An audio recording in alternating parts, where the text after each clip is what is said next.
नमस्ते फ्रेंड्स, सर्व ज्ञान में आपका स्वागत है। आज हम अहोई अष्टमी व्रत के पूजन की विधि व कथा सुनाने जा रहे हैं। तो अगर आपको पसंद आए तो लाइक कीजिए, मेरे चैनल सब्सक्राइब कीजिए, ज़्यादा से ज़्यादा शेयर कीजिए। चलिए स्टार्ट करते हैं। बोल अहोई माता की जय। यह व्रत कार्तिक लगते ही अष्टमी को किया जाता है, जिस वार को दीपावली होती है। अहोई आठें उससे ठीक 7 दिन पूर्व उसी बार को पड़ती है। इस व्रत को वे स्त्रियां करती हैं जिनके संतान होती है। बच्चों की मां दिन भर व्रत रखे सायंकाल को दीवार पर अष्टकोष्ठक की अहोई की पुतली रंग भरकर बनाए। उस पुतली के पास स्याहू तथा सेई के बच्चों का चित्र भी बनाए या छपी हुई अष्टमी का चित्र मंगवा कर दीवार पर लगाए तथा पूजन कर सूर्यास्त के बाद अर्थात तारे निकलने पर अहोई माता की पूजा करने से पहले पृथ्वी को पवित्र करके चौक पूज कर एक लोटा जल भरकर एक पटले पर कलश की भांत रखकर पूजा करे।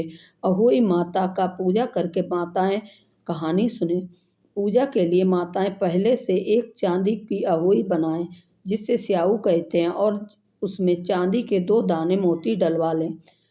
जिस प्रकार गले में पहनने के हार में पेंडल लगा होता है, उसी की भांति चांदी की अहोई डलवा लें और डोरे में चांदी के दाने डलवा लें। फिर अहोई की रोली चावल दूध व भात से पूजा करें। जल से भरे लोटे पर सतिया बना लें। एक कटोरी में हलवा तथा रुपया बयाना निकाल कर रख लें और 7 दाने गेहूं के लेकर कहानी सुने। कहानी सुनने के बाद अहोई स्याऊ की माला गले में पहन लें। जो बयाना निकाल कर रखा है उसे सासू जी के पांव लगाकर श्रद्धा पूर्वक उन्हें देव देवों उसके बाद चंद्रमा को अर्घ देकर भोजन करें। दिवाली के बाद किसी भी शुभ दिन अहोई को गले से उतार कर उसका गुड़ से भोग लगावे और जल के छींटे देकर मस्तक झुकाकर रख दे। जितने बेटे हैं उतनी बार तथा जितने बेटों का विवाह हो गया है उतनी बार चांदी के 2-2 दाने अहोई में डालती जावे।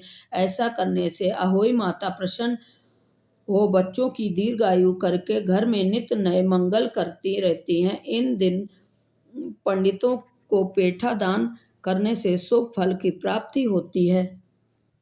अहोई उजमन, जिस स्त्री को बेटा हुआ हो अथवा बेटे का विवाह हुआ हो उसे अहोई माता का उजमन करना चाहिए। एक थाली में 7 जगह 4-4 पूड़ियाँ रखकर उन पर थोड़ा थोड़ा हलवा रखें। उसके साथ ही एक साड़ी ब्लाउज, उस पर सामर्थ्य अनुसार रुपए रखकर थाली के चारों ओर हाथ फेर कर श्रद्धा पूर्वक सासू जी के पांव लगाकर वह सभी सामान सासू जी को दे देवे। तियल तथा रुपए सासू जी अपने पास रख लें तथा हलवा पूरी का बयाना बांट दें। बहन बेटी के यहाँ भी बयाना भिजवाना चाहिए। अहोई माता की कहानी। एक साहूकार था जिसके 7 बेटे और 7 बहुएं थी। दिवाली से पहले कार्तिक वदी अष्टमी को 7 बहुएं अपनी इकलौती ननद के साथ जंगल में जाकर खदान में मिट्टी खोद रही थी। वहां एक स्याऊ की मां थी। मिट्टी खोदते समय ननद के हाथ से स्याऊ का बच्चा मर गया।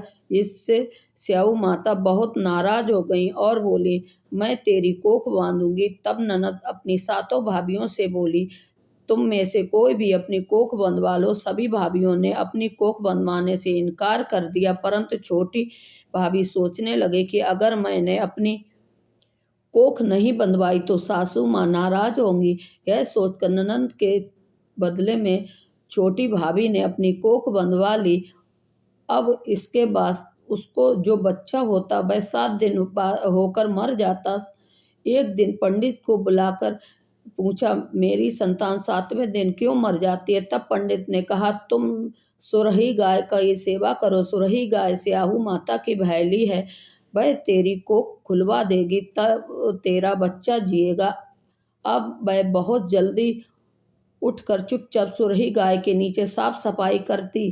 कर आती सुरई गाय ने सोचा, रोज सुबह उठकर मेरी सेवा कौन कर रहा है, सो आज देखूंगी। गऊ माता खूब सवेरे उठी, क्या देखती है कि साहूकार के बेटे को बहू उसके नीचे साफ सफाई कर रही है। गऊ माता उससे बोली, क्या मांगती है? साहूकार की बहू बोली, स्याहू माता बहली स्याहू माता बहली स्याहू माता तुम्हारी बहेली है और उसने मेरी कोख बांध रखी है, सो मेरी कोख खुलवा दो। गऊ माता ने कहा, अच्छा।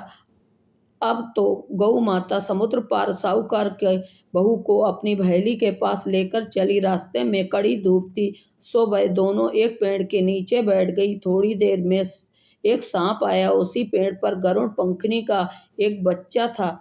सांप उसको डसने लगा, तब साहूकार की बहू ने सांप मारकर डाल के नीचे दबा दिया और बच्चे को बचा लिया। थोड़ी देर में गरुड़ पंखनी आई तो वहां खून देखकर साहूकार की बहू को चोंच मारने लगी। तब साहूकार की बहू बोली, मैंने तेरे बच्चे को नहीं मारा, बल्कि सांप तेरे बच्चे के करीब आया था, मैंने तो उससे तेरे बच्चे की रक्षा की है। यह सुनकर गरुड़ पंखनी बोली, मांग, तू क्या मांगती है?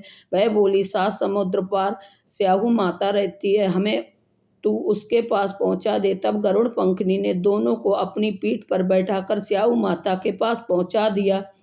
स्याहू माता उनको देखकर बोली, आ बहन, बहुत दिनों में आई। फिर कहने लगी, बहन, मेरे सिर में जुएं पड़ गए हैं।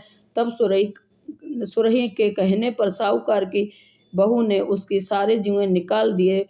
इस पर स्याहू माता प्रसन्न होकर बोली, तूने मेरे सिर में बहुत सिलाई घेरी, इसलिए तेरे 7 बेटे और 7 बहुएं होंगी। वह बोली, मेरे तो एक भी बेटा नहीं है, 7 बेटे कहाँ से होंगे? स्याहू माता बोली, वचन दिया है तो वचन से फिरूंगी नहीं, धोबी की कुंड पर कंकरी हो। तब साहूकार की बहू बोली, मेरी कोख तो तुम्हारे पास बंधी पड़ी है। यह सुनकर स्याहू माता बोली, तूने मुझे ठग लिया है, जा तेरे घर पर 7 बहुएं मिलेंगी, तू जाकर उजमण करियो, 7 ओही बनाकर 7 कढ़ाई करियो। वह लौट कर घर आई तो वहां देखा कि 7 बेटे और 7 बहुएं बैठी हैं। वह खुश हो गई और उसने 7 अहोई बनाई, 7 उजमण किए और 7 कढ़ाई करी।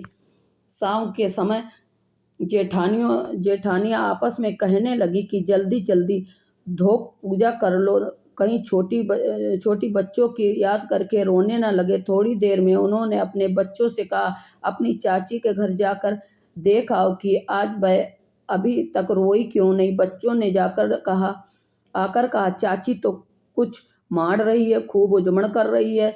यह सुनते ही जेठानियां दौड़ी दौड़ी वहां आई और आकर कहने लगी, तूने कोख कैसे खुलवाई? वह बोली, तुमने तो कोख बंधवाई नहीं थी, सो मैंने कोख बंधवा ली थी। अब स्याहू माता ने कृपा करके मेरी कोख खोल दी है।